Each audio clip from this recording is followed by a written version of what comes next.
Hi YouTube, and this is JTrain997, and I'm back this time with my review of DC Universe Classics Wave 9 Collect and Connect, Chemo. Now, a little bit about Chemo. Chemo started off as a villain for a lesser-known comic called The Metal Men, who will be getting their first ever figures in upcoming DC Universe waves. But basically, he was this giant plastic mold that a doctor created. Every time the doctor failed at an experiment, he would dump whatever was left over of the experiment into this giant plastic mold. Originally, I think it was supposed to be 25 feet tall. Now, eventually he gets up to, this thing is almost filled. And the last thing he pours in there is, I think, a very dangerous growth serum, or radioactive growth serum, or something along those lines. Filling the creature to the top and bringing it to life. He then sprayed the scientist with growth serum and proceeded to go on a rampage, later to be taken down by the Metal Men. He's appeared in various things over the DC Universe. Lex Luthor's used him, but he's really at his very base just a monster. He doesn't really have intentions of his own.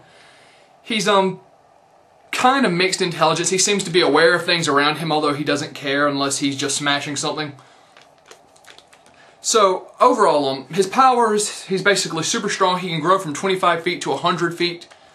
He can spew chemicals. He's almost, his quote-unquote shell, his plastic shell, is supposedly indestructible, or nearly indestructible. So a very big powerhouse in the DC Universe. So he also appeared on Batman the Brave and the Bold, so I'm sure someone will bring up. So onto him as a figure. Of course, his cords are plugging into his back there. Chemo's articulation is really, really limited. Now, he is the biggest built Collect and Connect figure we've had so far. He's got a lot of width on Giganta. He's also got some height on Giganta. But his articulation is extremely limited. And we have this issue, which is that his upper and lower torso love to come unconnected. Even with the slightest little turn, these things are going to pop off. Now, you can take it and turn it upside down, but shake it a little or anything like that. Really would have loved to see something to connect this a little bit tighter. Of course, this makes turning it impossible, which I wasn't going to turn it, but still. And of course, lifting the arms obviously makes it pop off. So try to get that crammed down on there. Chemo's articulation is going to keep popping off, apparently. I wasn't going to say that, but I'm going to hold it like this. His arms, of course, I'm not limited by the cord, but I'm going to unplug it. Go here, rotate. That's about it. Of course, you see the cord here, just plugs into his back, like I already said. Be careful when plugging in the cords, because this one, I accidentally stuck too far in, and now I can't pull it out without breaking it. Of course, again, with this, as you can see, this thing happens nearly constantly when you're handling the figure. Really should have just done this as a sitting down review. Of course, his hands rotate. His legs, very, very slight movement. Go out to about that point, bend at the knee about there. And his ankle moves, but it doesn't really stay, just kind of wobbles around. So let's get some size comparisons with this guy. And here we have a few size comparisons. Of course, Mantis, Guardian, and Giganta. Now, Giganta, actually, he's only a little bit taller than her.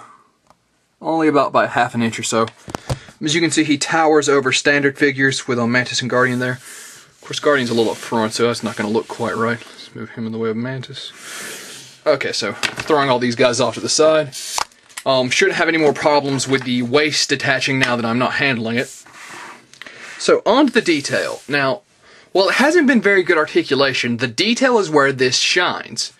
Let's get the light down in here. You're actually going to see that it's a clear translucent plastic. You can see my hand behind it. And it has all these little bubbles and little flares in it that really make it look great. It really looks like bronze on the metal. Overall, the detail on this guy is phenomenal. Definitely liking that. So overall, Chemo is a lesser-known character in the DC Universe. Still, that's one of the things this line is good about, is picking lesser-known characters. Overall, he's definitely the biggest Collect and Connect figure so far, but actions such as raising his arms can snap off his waist. Now, granted, once he's on a shelf, that's not going to be a huge issue, but come on, I mean, he should at least be able to handle that much. Other than that, his articulation is pretty much non-existent. His arms move, his hands move, oh, and his little gauntlets, or whatever you want to call them, kind of turn. His legs have extremely slight movement, and that's it. That's pretty much no articulation. You can put his arms up. End of story. So, overall, if you were just wanting to go get Chemo, I think he's still going for like 60 bucks on eBay currently. He's definitely not worth 60 bucks. Granted, the detail is amazing. I love the translucent green plastic. But overall, this figure is plagued with problems. I'm going to go with a 7 out of 10. That's an average rating. That's only because the detail in this guy is fantastic. He has a lot of problems. The only way I could say if you were going to get this guy is if you were just happened to buy all 7 of the figures like I did.